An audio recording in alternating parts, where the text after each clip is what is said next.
Hello guys, welcome back to Trading for Beginners, and in this video I'm going to talk about how can you mark all of your messages as read in Bitget. So without any further ado, let's dive right into this exciting video. Now in order to do that, you just simply have to open your Bitget application, and after that you have to go where you get all of your messages. Yes, into this bell icon in top right corner.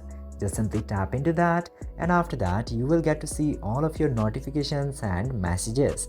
Now in order to set all of them into already read, you just simply have to tap into this icon into the top right corner again. Just simply tap there and it will give you a reminder as mark all messages as read. Just simply tap to confirm and all of your messages will be marked as read. I hope this video was informative for you. If yes, don't forget to like, share and subscribe to the channel to never miss another update. Thank you for watching this video.